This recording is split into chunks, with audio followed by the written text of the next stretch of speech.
Broadcasting live. It's America's longest running talk show on computers. It's Computer America, bringing you the biggest names in technology with guest interviews, new products, and your emails. Listen live at computeramerica.com on any device around the world.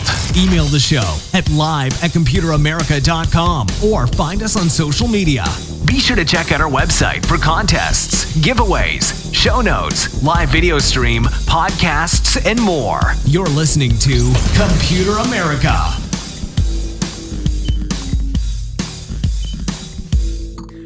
Hello and welcome into the Computer America Show. We are the nation's longest running, nationally syndicated radio talk show on computers and technology. And my word, everyone out there, I hope that you're having a great day and the weather's not too bad for you. But I will say here that, we getting our first bit of snow. I'm sure that a lot of people elsewhere are getting a lot more snow than we are. But man, this first blast of winter came on early. It's crazy how fast it got here. But everyone, again, I hope you are having a great day and you're ready for some Computer America, where today on the program for both segments we will be discussing cybersecurity. In general, we have a couple of stories we want to go over. Some of them we may have touched on, but I believe our guest today, he is a correspondent, Mr. Scott Schober. He is the author of Hacked Again, of course. We talked about that book here on the program. And we're going to really get into the latest events and most current events with cybersecurity. So all that and more here at Computer America. And then, of course, later on, that's it for today. A couple of things, computeramerica.com. That's where you'll find everything from a link to our guest website, any articles that we do, any videos that we show, anything that has to do with Computer America, you can find at our .com. Also, be sure to check out the live video stream, which is also available on Twitch, as well as our social media contest. So all that and more, let's go ahead and get things started here. So as I said before, Scott Schober, longtime correspondent, and of course I have been running into his face more and more as we just kind of go about our thing, and it's really great to see. Scott definitely knows his stuff, and people are starting to really, well, as I started, he's been in the industry for a number of years, and we're just very honored to have him on. So help me welcome onto the show once again, Scott Schober. So Scott, how you doing? Thanks for joining us. I'm doing great. Great to be back here, Ben. How you been? Not too bad. Like I said, a little chilly. It didn't even get above freezing today. I don't know about where you are, but man, that happened quick. But it's bitter out there. It's like that damp cold, and it feels like it's going to snow any minute here. We're in central New Jersey. There you go. Yeah, no, I wholly blame Canada. That's the only logical answer. So, but why don't we go ahead and get started here? So before we start to get into some of the stories that you have sent over, why don't you go ahead and give the folks a background on yourself and a little bit of a background on your book that you wrote as well. Yeah, absolutely. My company is Berkeley Varitronics Systems. We focus in on wireless threat detection tools, and what that is in a mouthful is really unique tools to hunt down any type of wireless threats that might enter secure facilities, government facilities, Wi-Fi, Bluetooth, Zigbee, cellular, you name it, anything that has to do with radio frequency and wireless is what we're kind of targeting and direction finding on. All of the security tools that we've developed and sold began a lot of the education process, sharing tips and how companies can keep safe. And in the process of all that, I became targeted and got hacked repeatedly again and again, and henceforth I decided to record my story of misery and share it with the world, and in the book entitled Hacked Again, and it's been selling very well, and it's motivated me now to work on a second book, and I'm just on the wraps of it. It should be done actually by year's end now, and it'll be Hacked Again, Lessons Learned. So the story and the saga continues as I keep getting hacked, and I keep learning from it and sharing about all the mistakes that I make and the things that I learn in the process. But it's been a lot of fun. So congratulations on the second book. Can't wait for it, and hope that you send one over our way. And absolutely, we'll definitely love to read it. So Hacked Again, Lessons Learned. Surprised it wasn't the rehackening or something like that, but I'm sure the title will play well. But that's very, very cool. And hey, all that combined means that you are more than qualified to talk about anything that we have concerns about when it comes to cybersecurity, because this is a field that I feel like, in a lot of ways, some people look at it and they go, I have a decent password, and maybe I do two-factor authentication, and that's about all I have to do as far as keeping myself safe online. When, hey, there are a lot of other tips that we throw out over the course of our talks, but also we also focus on, how you can do the best that you possibly can. And a lot of these stories that you have here, they show that the individual can do as the most that they can, but companies seem to be really the ones at target and the ones at risk, and they can lose millions of people's data in the blink of an eye, and that seems to be a bigger problem lately, or maybe just the more attention-grabbing headline lately. Yeah, and you make an interesting point. We can try to do everything we can with secure passwords, multi-factor authentication, and just basic common sense, good cyber, and we'll keep ourselves safe to a degree. However, if our personal information is in the hands of other companies, be it our healthcare provider or where we shop online or anything else, or at the gas pump, and they have a breach, guess what? No matter how much we do ourselves, oftentimes somebody else may mismanage our own personal information, and that's why it's so scary. So I think it requires everyone to take a serious look at keeping secure and having some level of cyber hygiene to protect yourself and your personal information and your families and your companies, or else you will definitely become a victim. So it's a tough effort, but we just got to keep up the fight, or else we're going to lose. Yeah, and it's kind of weird because I remember a story. It happened last week during the holiday rush. Obviously, the time around Thanksgiving is a huge travel day for a lot of people. They drive, to relatives, families, whatever. A lot of people on the road, and I believe it was I watched somewhere on the news that the FBI were hoping to really crack down, and state agencies were hoping to really crack down on card skimmers, because I guess card skimmers were going to be used in force all over the East Coast, all over the West Coast. Just, they know that people need to go fill up their cars, and they know they're going to be at pumps that they are not normally going to be at. So they were hoping to skim cards as best they could over that week. And I guess I bring this up because you have done a lot of work, through your company and, trying to catch these people.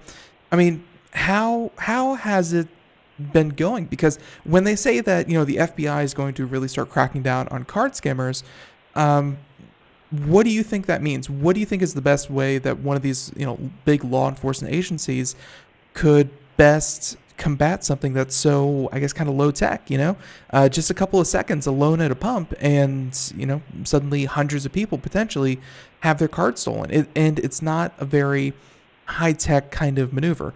How do you see these large organizations fighting against very simple attacks?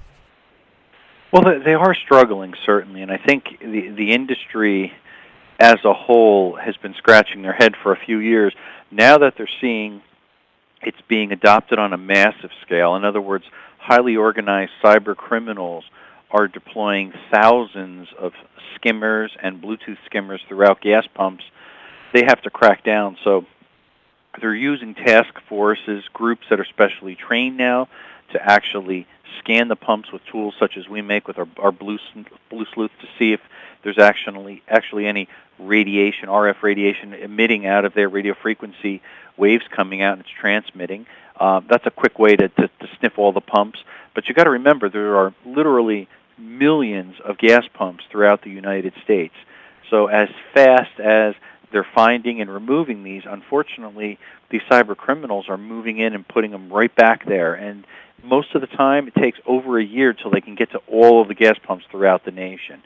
So it's a kind of a chicken and egg problem. They're trying their best, but what we're starting to see now, we were selling onesie-twosie sales to law enforcement groups or national weights and measures. Now they're coming back and buying 10 or 20 units at a time, which tells me they're equipping law enforcement personnel, national weights and measurements, Secret Service. We're getting hit a lot of different ways, and basically putting out there large volumes of units, and I'm hearing feedback that they're finding skimmers and removing them. So that to me is a very, very good sign.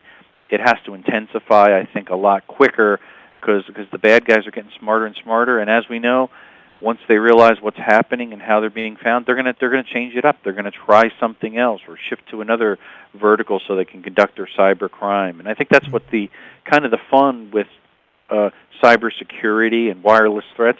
It's always changing. You can't be complacent and think you have the magic bullet and the complete solution. You have to always be thinking like a bad guy and trying to stay one step ahead, although they're really using technology to their advantage, so it's difficult to stay ahead of them.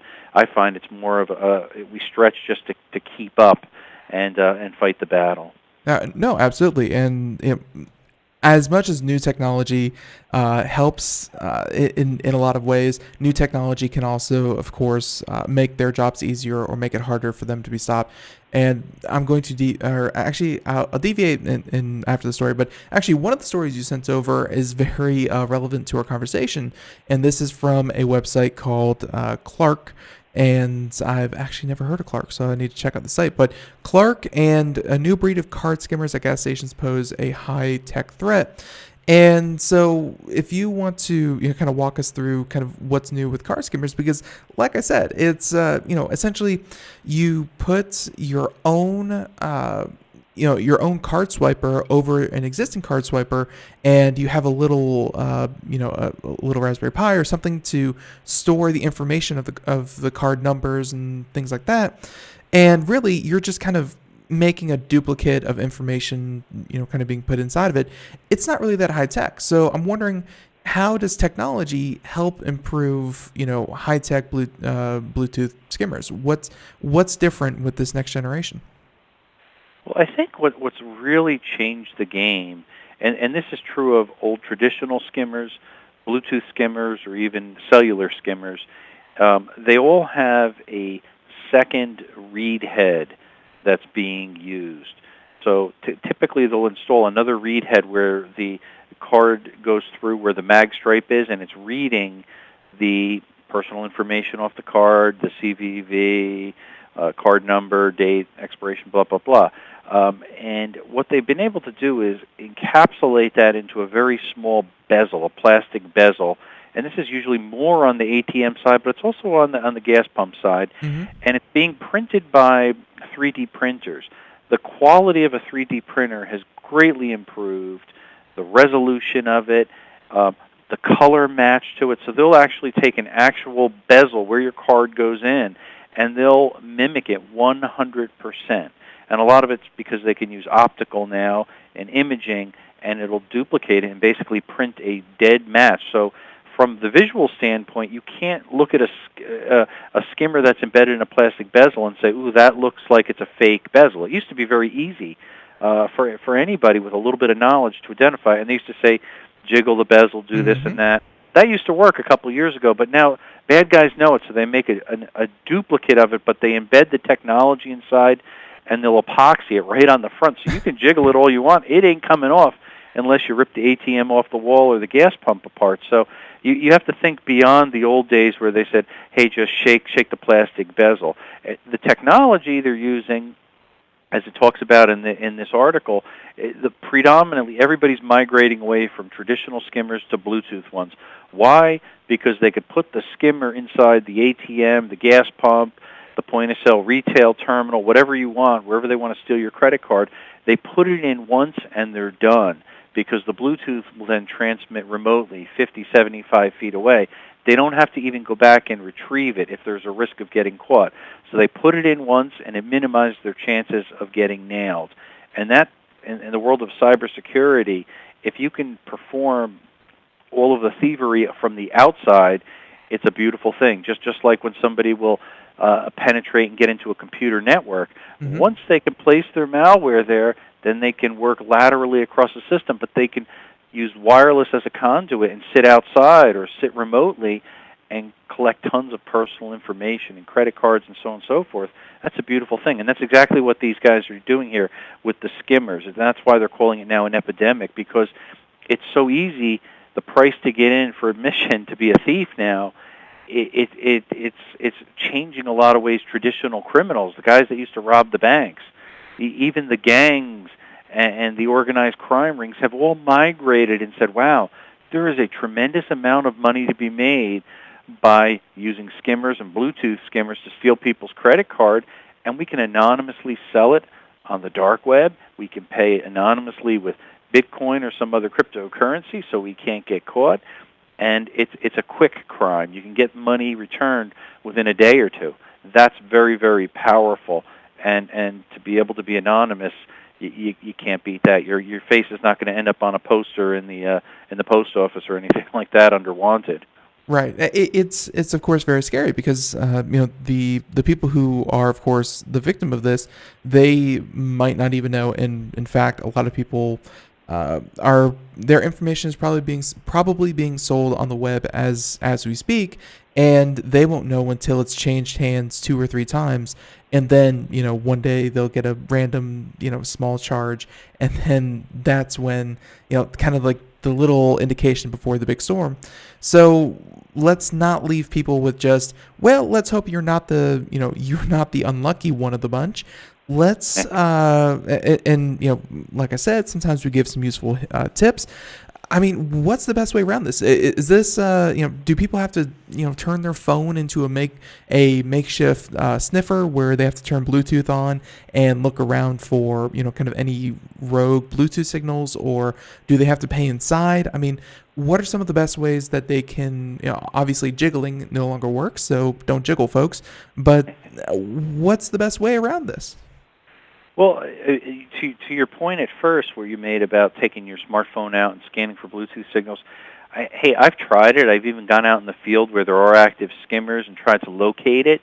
With a phone alone, it's really hard to do, because if I light up my iPhone right now and look at Bluetooth and Bluetooth low energy, there's a ton of, it almost looks like random gobbledygook there. It's a bunch of hexadecimal characters, some IDs, but I can't really figure out what it is other than the obvious where it says smartwatch or something else. Mm-hmm. So there's no associated database to the actual threat, and there's no real way to easily direction find on where the source of that signal strength energy is. And hence that's the reason why we built a simple tool for under $1,000 that does just that. It has a database of the known threats, so those IDs will pop up on the screen, and more importantly, a direction finding screen where you can actually point to where the source of that transmitted Bluetooth energy is coming from. And that's the simple explanation of how you can quickly hunt down a Bluetooth threat. Aside from that, because the average person is not going to walk around with one of our Blue Sleuth security tools with a direction finding antenna when they pump gas, because it's kind of pricey for the consumer, and they may look a little strange. But what they can do is use, again, common sense, going back to the basics, kind of what you alluded to in the beginning of our conversation. I pay cash when I can. Go to a gas station that you've been to, that you're familiar with, to the pump that you've used, one that's closest to where they actually take your money or credit card. All of those little things add up to layers of better chance that you won't get nailed, I guess you could say. But there still is risk if you're using a credit card. Most pumps throughout the nation are not accepting, at least from a standpoint of widespread acceptance, digital payments, Google Pay or Apple Pay. I wish they would. I'd use Apple Pay everywhere I went to get my gas, but unfortunately they don't. So pay by cash. Use a pump that's closest to where the cameras are and where there's an attendant so they could see you. Be careful if you're on major highways and you get off at the rest stops. Those are very problematic and prone to having people that are kind of transient coming in and out of the state traveling distances where cyber thieves love to place Bluetooth skimmers, especially toward the extremity pumps that are out of the eye shot of the cameras. Yeah. You could also get a dedicated credit card. Some people do that for gas only, so that if and when that card is compromised, you have a minimum level set. No more than $250 could be run at a time, or something like that with the issuing bank. So a couple little steps that you could take, but really it needs to be addressed, I think, on a federal level and a law enforcement level to stop this problem and really upgrade the pumps with better security and migrate over to chip and pen and digital payments. That's what's coming. It's still a couple years off. That's the problem. So until then, we have to use some of these common sense best practices. Yeah, and speaking of which, and the deviation I wanted to make earlier was the fact that I just recently had a run-in with my bank, and I was trying to resolve something. I was trying to resolve an issue where I had to call them and talk with them, and essentially, without my knowing it, someone else on the account who did have access to it did something that they weren't supposed to, and long story short, they set up a voice print, I guess is what they called it. And when that happened, I tried to call up, and it was weird because, like, of course, I had all my information. I, put it in perfectly, and I was talking to the person, and then, like, right in the middle of our conversation, she just stops talking, and she's like, our system indicates that your voice does not match the voice on file. I have to stop talking to you now. Have a good day. And she hung up on me.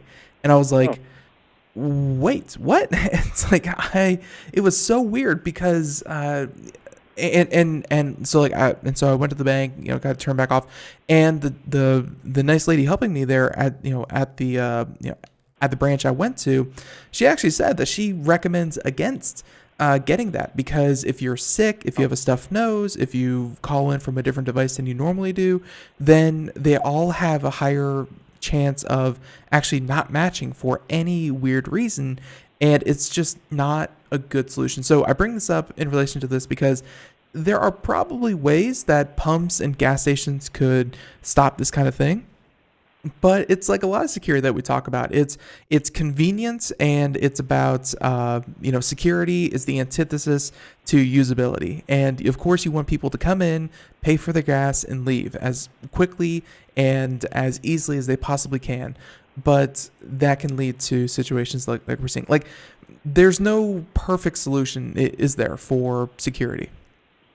No, there really isn't, and that's a great point, I think, for listeners to appreciate. There's nothing that Scott Schober, cybersecurity expert, or anyone else in the world is going to give you that magic bullet to solve everything. But you can really make a difference when you just take the basic precautions and take the necessary steps using common sense. And I think I've used this analogy many times here, and when I present, I always share layers of security help, and when I was related to how I secure my home, just putting down different layers of security and best practices with lights and sensors, cameras, multiple locks, alarm system, all of those things deter thieves. And of course, I'm going to say this now, and hopefully it doesn't change, but my house hasn't been robbed because I have these layers. I did not have these layers when I was targeted and hacked. As I added layers, guess what? The hacking has gone down significantly. It hasn't stopped. I wish I could say it has, but it makes a difference. So I just encourage people, take some of the best practices, and most of the time those are things that don't cost any money or much money at all. It costs time. And as you nicely pointed out, don't trade convenience for security. Make it a little inconvenient, because the more inconvenient it is for you, the more secure it probably will be. The less likely a thief is going to exploit and try to target your personal information or your computer system or stealing your credit card, whatever the case may be. Exactly. So there's that, and card skimmers, obviously they will continue to be a threat because it's just it's so easy, and it's so difficult to actually solve that problem. So much like much like spearphishing or any other very simple human engineered kind of way to expose information. Unfortunately, I don't see that kind of thing stopping. So, but that is our first story, and I, you know, I'm gonna do this one next because this is one of the ones that you sent over as well. But I just sent off a bunch of packages. I mean, it's the holidays; people will be sending out packages like crazy, and if it's not something as simple as, let's say, a card scammer where someone is going out of their way to compromise, to compromise you, as I said before, sometimes it's the companies themselves that mess up. And in this indeed, this is the United States Postal Service, and I believe it's they also put Amazon in here as well through their own API. So that's the API. I'm not exactly sure what it stands for, but essentially it's the way that these companies allow other services to tie in with their service. So if you wanted to use the USPS API in your app so that people could track their packages that they order from you through the US Postal Service within your own app, you would then, of course, link into API. Just like if, let's say, a website wanted to allow you to like their page on Facebook through their website, you use the API. Things like that. This time it was just, I believe, an exposed database. What happened with the United States Post Office, and what happened with Amazon? And I mean, how did this happen? Yeah, exactly. And this happened really just, I guess, out of negligence and innocence. It's in a sense, it's an issue or it's a bug. You could look at it a lot of different ways. The part that kind of was a standout in this article, I thought, was that they mentioned it was discovered and reported about a year ago by a security researcher who was unnamed at the time, but it wasn't fixed. It wasn't patched until more notoriety got associated to it. Brian Krebs, who's an excellent reporter in the world of cybersecurity, he talked about it and reported it specifically to the postal system there about a week ago or so. And I think that brought it up to the headlines where something actually gets done. And I think that's part of the problem with a lot of these breaches. When it could be a big-name company, if they kind of bury it or cover over it or don't share the details of it, they hope it gets lost in the headlines of politics or some other scandal or something else, and they don't do anything about it. It doesn't always cost that much to fix the problem, but it does cost a lot when you are breached or when you are compromised for a typical company. Now, if you look at the U.S. Post Office, it's really subsidized, I guess, through the federal government. It doesn't necessarily have to be a profitable company in a sense as a typical company is run. So I don't think they always think about security as much as they should.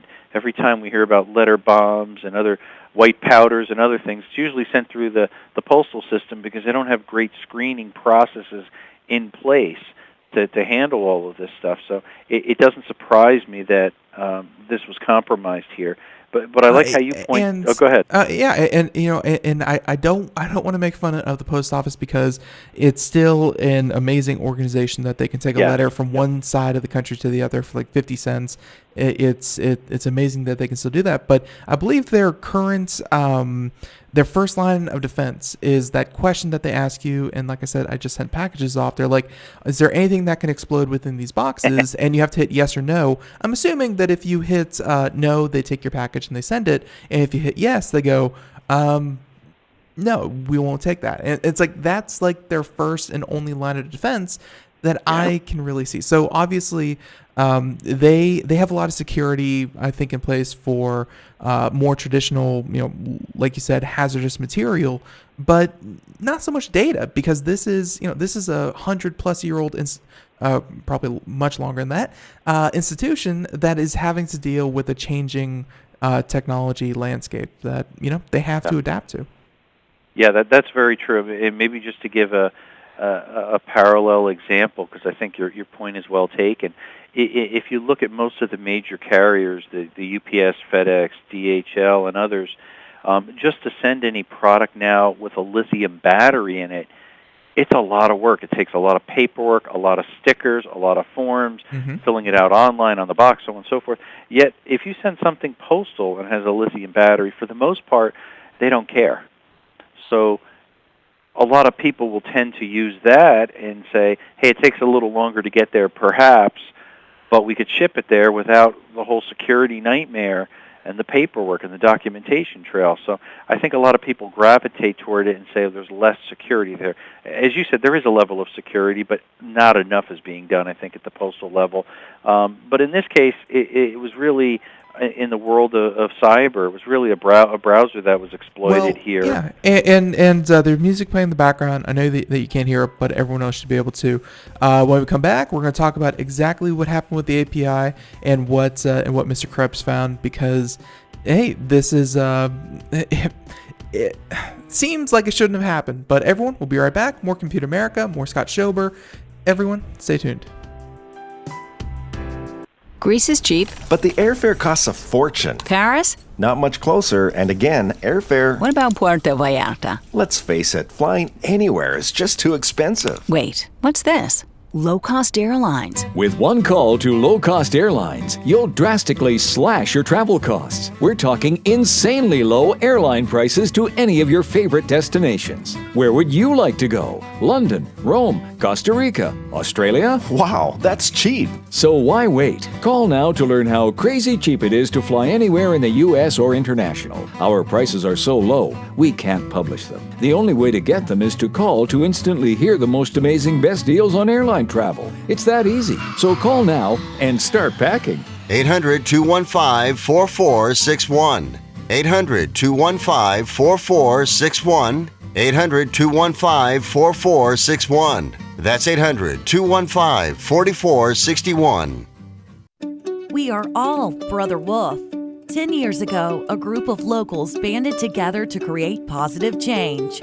We took animals into our homes, held adoption events at local retailers, and talked to the community about our mission to help build a no-kill Asheville.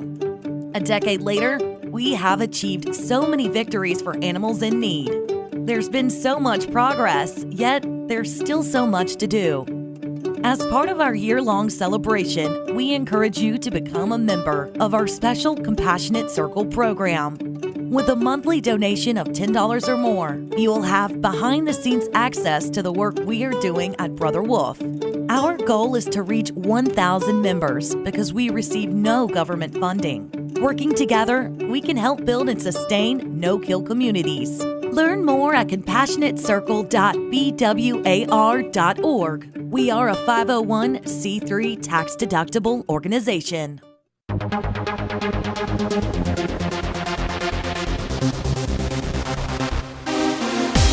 And welcome back to the Computer America Show. It is 32 minutes past the hour as we continue on here.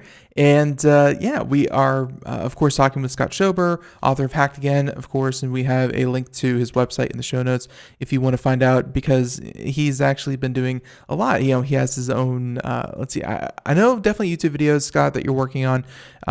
You are also doing a lot of interviews and stuff like that. I mean, you've been keeping busy, just cyber, you're, of course, Berkeley Varitronics aside, you've been keeping busy and getting your name out there. It's definitely great to see. Yeah, it has been keeping me busy, which is nice. And oftentimes when there's a story breaking, somebody's doing maybe an article and research, they need to bounce some ideas off somebody. I often get calls for that, so it's a lot of fun. So I get to hear a lot of the late breaking news as stories are coming out or about to come out, and I could weigh in and share some thoughts and some tips on what angle I think is really happening and how did it happen and where the vulnerabilities are and things like that. And oftentimes it helps me to understand kind of where the bad guys are thinking, one step ahead in a sense, as you see these things unfold right before your eyes. It's truly amazing. Yeah, definitely. So, and everyone, if you missed any part of today's show, please feel free to check us out wherever podcasts are heard. Just look up Computer America. You should be good to go. And yeah, we were just about to, really get into, not too overly technical, broad terms, But from my understanding and just reading, obviously, I'm sure Brian Krebs' analysis, and he dumbs it down, and I'm probably going to dumb it down or get it wrong as well. But what it looked like, the actual vulnerability with the U.S. Postal Service was that anyone could, of course, track a package, but then if you through the API, most people would just care about their package. But if you wanted to, you could request more information from the United States Postal Service's servers, and you could get information on anyone. Like you could just kind of either randomly or targeted look for when packages were going to be delivered to a certain place, to certain people, and be able to. I think they were, or at least I think they pointed out that this could possibly be used for finding out that there's going to be a package dropped off at Ben's house sometime Tuesday afternoon. I have to be there, and I'm going to pick that up and walk away with it before Ben gets home. Like, that's the kind of vulnerability that they were talking about was possible, right? Exactly, and that's really, everybody that does high volume shipping with the United States Postal System probably does it online to generate packing and paperwork and stuff. What it did was it allowed really, without entering any additional authentication, saying, hey, I'm Scott Schober from Berkeley Varitronics, here's my login credentials. It allowed you to do other queries and searches, so you could do just that. Look at Ben's package or other things and collect that personal information in a sense, which could be used for a lot of different things. It could be for a targeted attack. It could be for stealing packages, which actually is a huge problem. Amazon's had a lot of issues with this, and I think UPS has dealt with it, FedEx. The United States Postal Service is no different, especially holiday time.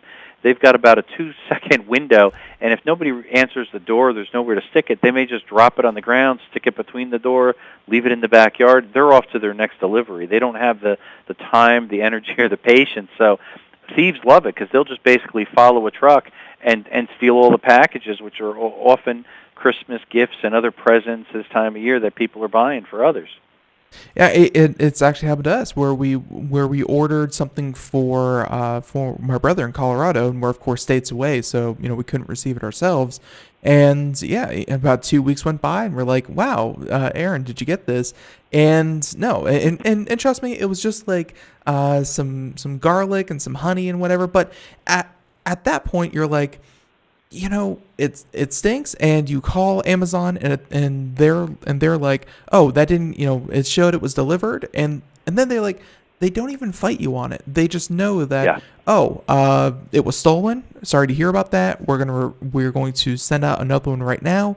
Sorry for the inconvenience. I'm sure that must lose Amazon, United States Postal Service, FedEx. That must lose them a lot of money.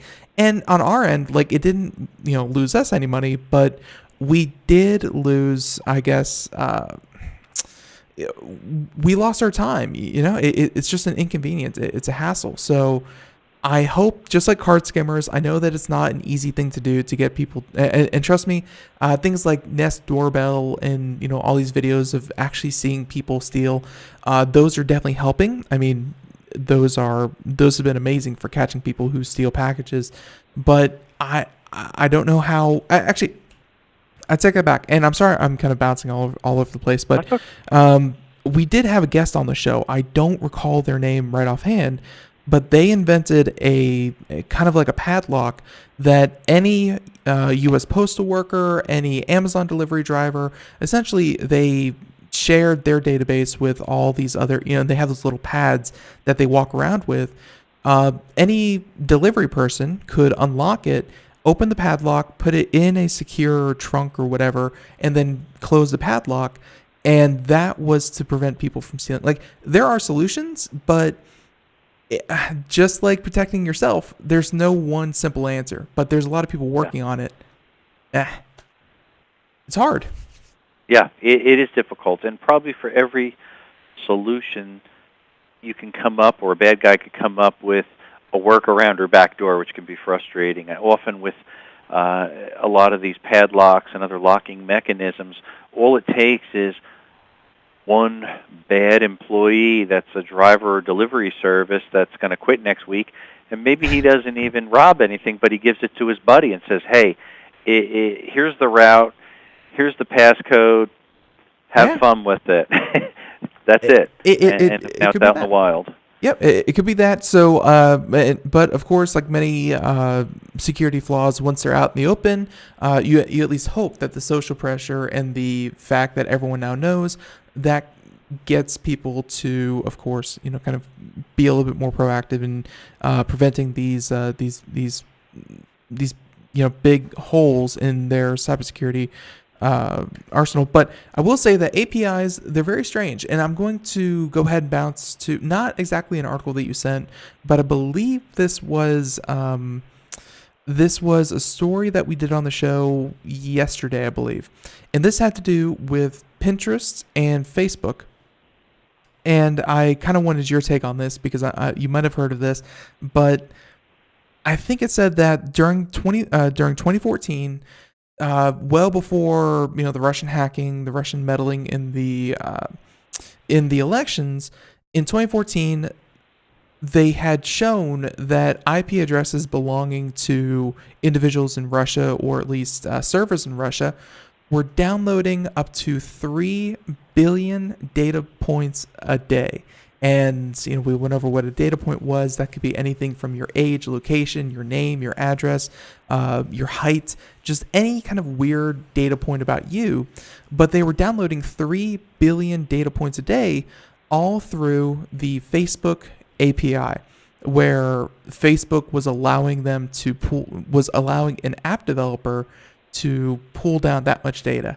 And I guess the question is, I mean, APIs, you hope that they are good, and the fact that obviously developers can use the information that the API, or at least use the permissions that the API gives you.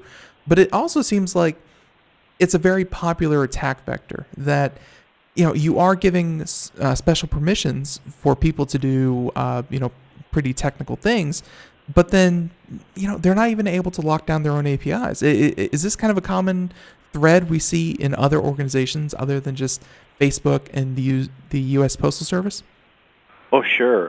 And it is a very common attack vector.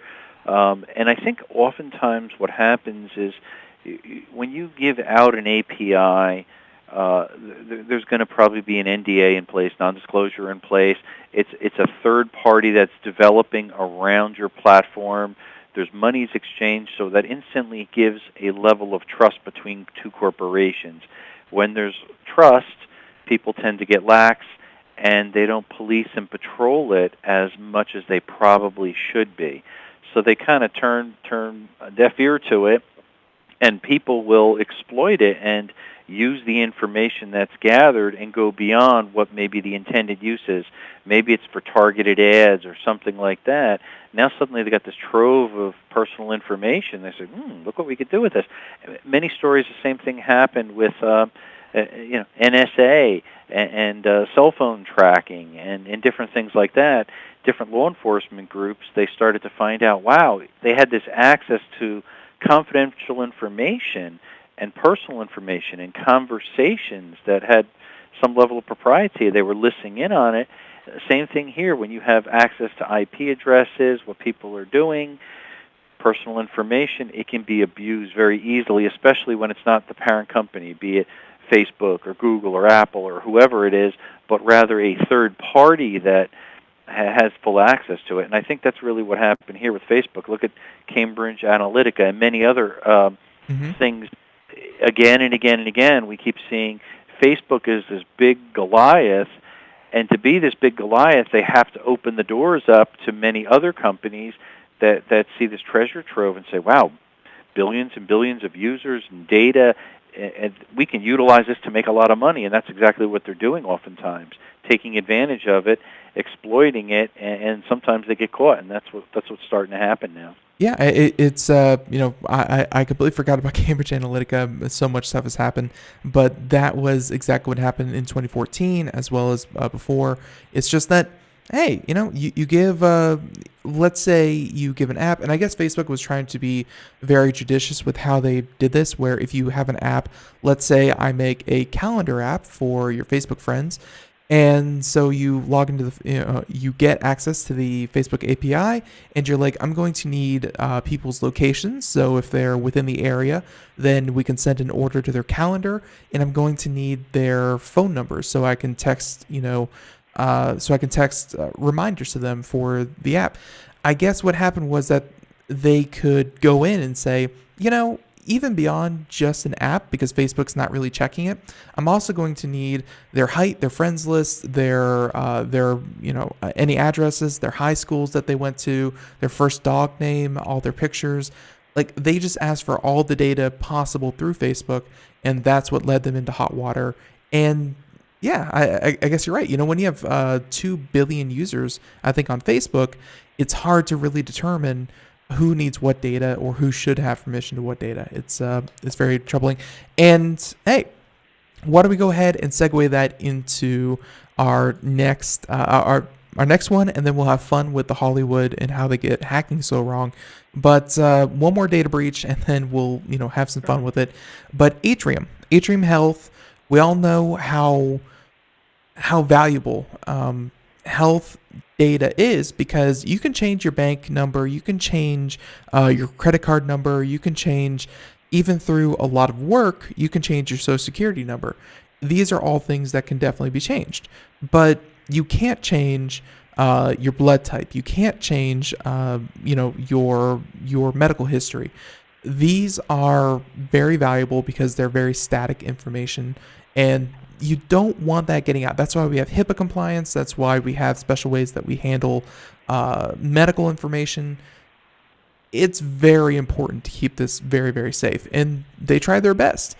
But you have the story here. I guess 2.65 million people need to be on alert now because, looks like even Atrium Health was breached. So just give us the rundown real quick. What happened here, and I guess how could this happen?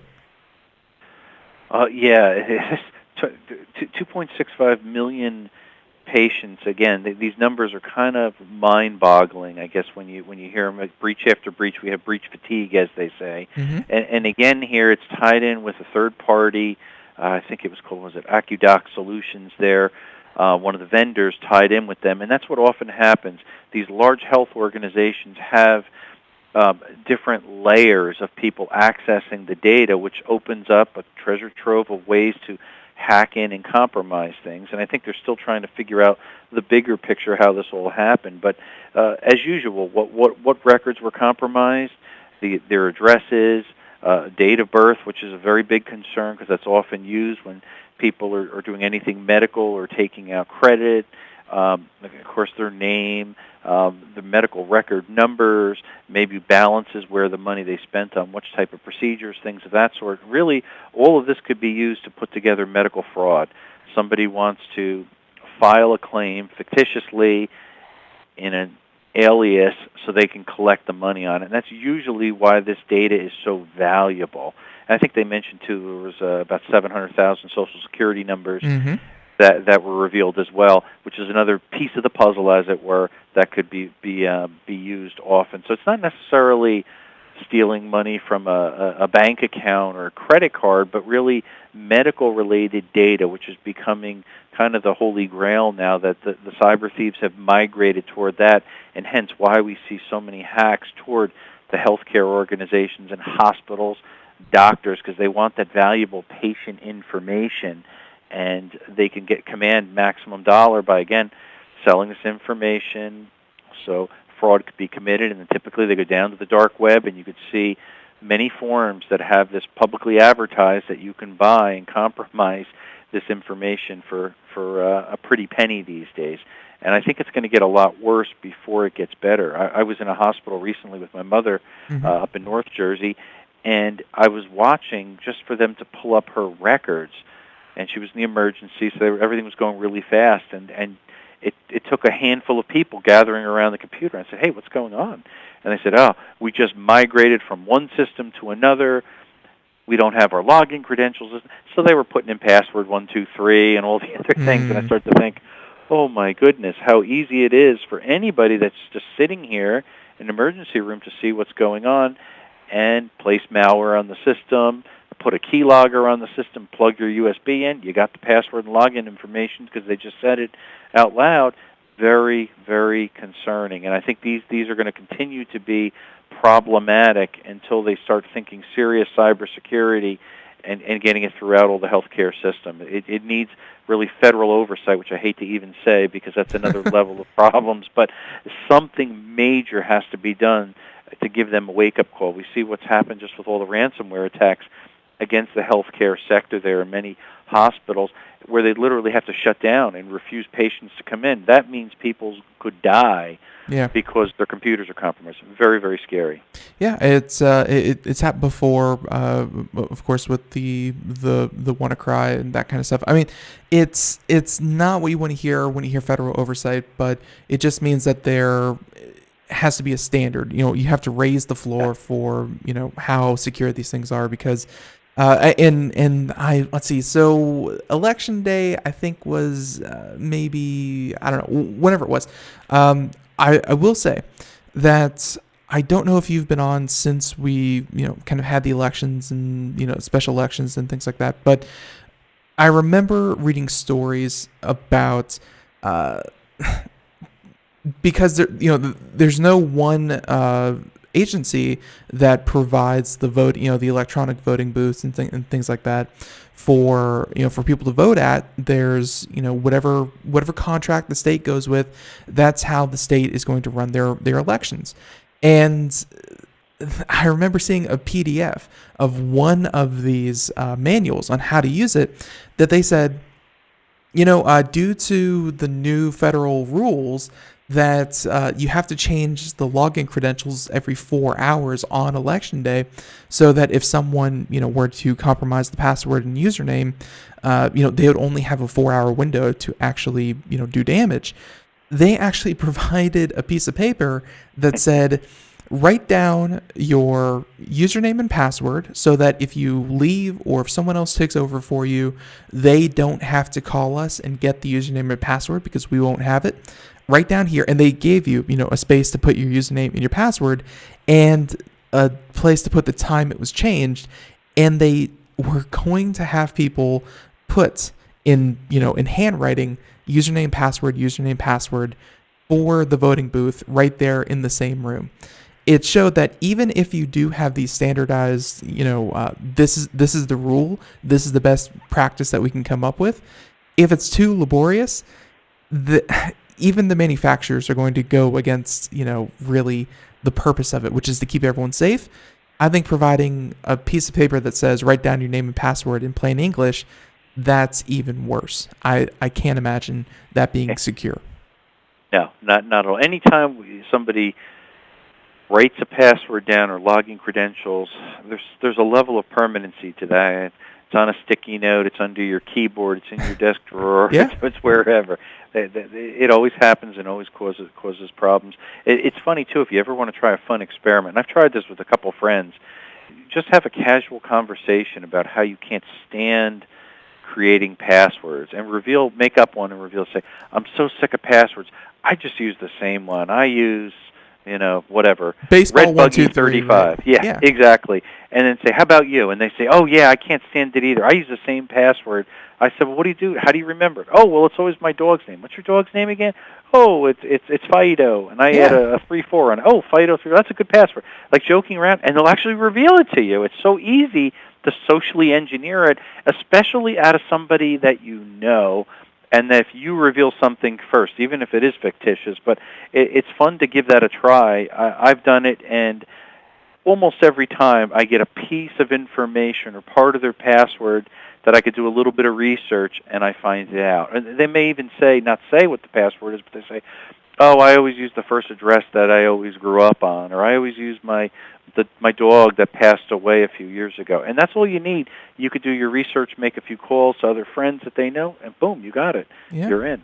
Yeah, scary stuff. It doesn't take much, and I think that's hopefully we have enough time for this. But you also sent over this article from BGR, and it's in some ways I really, you know, unfortunately I haven't been able to read the article yet, but I think this kind of speaks to that, where in real life, it's ridiculous how simple people make, kind of make the hacker's job, where they just say, probably it's a piece of discernible information, and it's very, very simple. And that's why you have these databases of 3 billion passwords that are probably going to unlock about, I'd say, a good majority of people's accounts. Either baseball 123, football. There's always that list out there, the top 10 most used. It's a secret, or the password is password, whatever.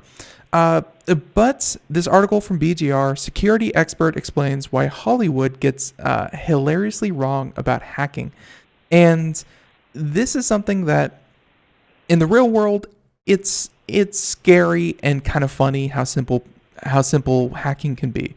But in Hollywood, when you see things on television, and I think what they're talking about are, maybe some examples from like CSI, where it's like, all right, I'm hacking into the mainframe, I'm logging into the terminal, I'm doing like they're throwing out jargon, which really doesn't mean anything. And so you introduced this article. What did you think of, kind of pointing out how Hollywood gets hacking wrong? Well, I think the part that kind of was cool to me, and for any of your listeners that watch some more modern movies or TV shows or whatever, some do get it right, and they gave the example of Mr. Robot, and I've watched that, and it's actually pretty darn accurate how they do it. They don't just have a screen scrolling up with random ones and zeros or hexadecimal things, and boom, they've hacked into the Pentagon. HTML is just scrolling by. Yeah, Yeah, and maybe I'm a little too critical because, again, as a kid in the 80s, I was hacking and pirating games and visiting different forums and bulletin boards and trying to guess passwords and doing all the things I probably shouldn't have done. And sometimes you see, and what they brought an interesting analogy, if you really look close at older movies, some of the movies that predate a lot of this world of cybersecurity, they were fairly accurate. I think back to War Games. War Games was actually a fairly accurate movie for its time. And then you contrast that with, as you mentioned, CSI and some of these other shows. Some of the cyber stuff on there and the computer hacking, if you just even watch the person typing on the keyboard, they're just pounding the keyboard and boom, they've hacked in. None of that's reality. It takes time. It takes hard work. Maybe it takes some dumb luck sometimes also, but it's like a job. For hackers, that's their full-time job. They're hacking in. They're spending long hours and sometimes money and sometimes automated tools to really hack in. It doesn't happen in 2 seconds. So I just thought the article was nice because it gave us a nice contrast. And the person that was really interviewed on it is very well known, Sammy, for actually creating a lot of hacking tools and even some hardware to hack into different things. So he's kind of an authority on it. And I think it's Sammy Kamkar. Yeah, right. And he's well known in the industry, and he's really broke some cool stories, I think, too, things I've read in the past, and I've actually had a chance to chat with him back and forth a few times on some of the stuff, which is kind of neat. But the bottom line is, a lot of the stuff that you see on TV, take a moment and slow it down, stop, and ask yourself, does it really look that easy? And you'll find that probably most of the stuff is just fake. Well,